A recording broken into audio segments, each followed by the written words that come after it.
Dimitri, you being so coy this morning? Huh? Why are you being so coy? Morning, guys. No, we're not heading out on some sort of exotic trip this morning. Well, I'm taking Miriam to work on the Spyder. Well, there's a story there. All right. Got everything. Oh, I have on so much insulation. It's hard to turn my head. Well, the weatherman said it was going to be no rain and cloudy. Well, it's not raining. It's sort of misty, cold, mid-40s. Fortunately, with all the layers we have on, I think we're doing okay. We got about got a half-hour drive for Miriam and an hour drive for me, and I've got enough layers that I feel like I'm the Michelin man. And I got on my heated vest, but I haven't had to turn it on yet. Anyway, the story. So 2 days ago, I take my car to our local shop because it's had some problems with the air conditioning. We had an unusual warm day, and for whatever reason, we were going to go pick up some dinner, and Miriam turned on the air conditioning, and it started blowing cold air. Then it made this awful, awful whining sound, and this smoke coming from under the hood, and the smell of burnt rubber, which I point to the serpentine belt sliding over the air conditioning compressor clutch mechanism, because when I turned it off, the whining went away and the smoke stopped being generated. For a second there, it's scary when all this smoke billows off from under your hood. So I take it to my shop, and they go, "Yeah, it's your air conditioning compressor. It's it's an 07. It's the original compressor, so it has finally given up the ghost." And I had changed out the entire system last spring, except for the compressor, because the compressor was working fine. Anyway, long story short, they said we're going to have to order one, get it in, get it installed, and we should have it back to you by the end of the next day, which is today. Oh, okay, no problem. We're a two-car family. We can juggle. And so yesterday was a cold and rainy afternoon. And of course it's a cold and rainy afternoon, because these things never happen on sunny spring days. Well, they did. The last time Miriam broke down. So she called me. She goes, "I'm coming off from work, and my car has just died." And I went, "Oh, great." I said, "Is there any way you can nurse it home?" She goes, "No." I said, "Well, my car's in the shop, so I am out of transportation except for the Spyder, and she's wearing her dress work clothes with all of her work equipment." And I'm going, "Oh, well." So we have a roadside assistance program with our car insurance company. And so she called the tow truck. And meanwhile, I had to figure out a way to pick up Miriam. I didn't want to do it on the Spyder just because of the way she's dressed. I mean, that was a remote possibility, not something we would really shoot for. So I just knocked on one of our neighbors' doors. We have a good relationship with several of our neighbors, and they agreed to help me go rescue Miriam. And of course, it happened 10 minutes after 5, and all of our local rental car places close at 5.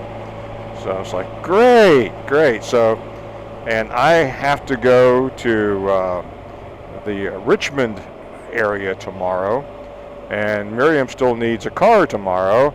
So my car is supposed to be available today, but not to have both of our cars in the same shop at the same time is rather inconvenient. So I'm going to go ahead and see if I can organize a rental car. I haven't had a chance to check this morning to check on availability. But, well, I got to say that riding on the Spyder is not too terribly bad. It's going to be warmer tomorrow, but rainy. So tomorrow I need to get my 80-year-old stepmother over to up to Richmond to visit her family. I had promised to do that a couple of weeks ago, so we're going to do that. And I just don't think taking my 80-year-old stepmother on the Spyder with all the stuff that she would normally bring with her on a trip, well, yeah, I could throw it in the trailer, I guess, but I just don't think she would find that remotely comfortable. So I'm gonna have a backup plan with a rental car if mine's not available. At least we'll have one working car. So Miriam gets to be dropped off in front of her workplace today in style, wearing her motorcycle regalia. Should be interesting. Not a day I would have chosen to come out and ride the Spyder.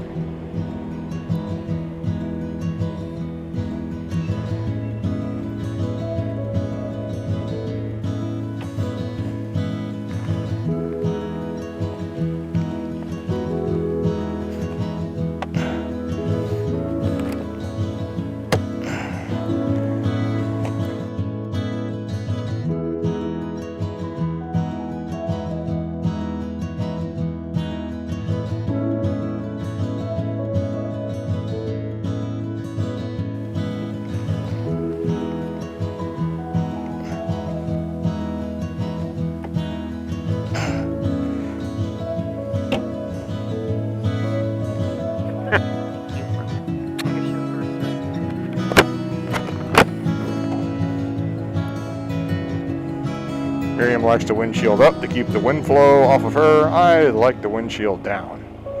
I can see over it.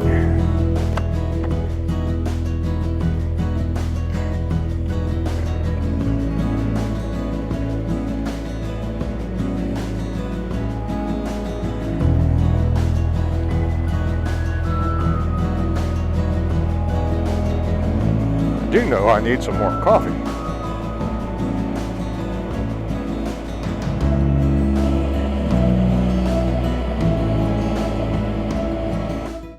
So one of the questions I'm often asked when I discuss traveling on the Spyder is, what do you do if it rains? And you look at them square in the face and you go, you get wet. And that is such a foreign concept to most Americans today. It's hard to believe that until about 100 years ago, for the most of human history, if you wanted to travel anywhere, you did so in the elements. There was no climate-controlled vehicle to keep you dry, keep you warm, keep you cool. You were out in the elements, typically walking or on horseback or in an open horse-drawn carriage. In many ways, I think we're becoming soft as a society. There is just something about traveling on a vehicle where you are not passing through the environment. You are part of it. You are experiencing it. And that's one of the things that we love about traveling on the Spyder. So, when it rains, you just get wet. If you like this video, give it a thumbs up. If you don't like it, give it a thumbs down. And don't forget to subscribe. Feel free to leave a comment below.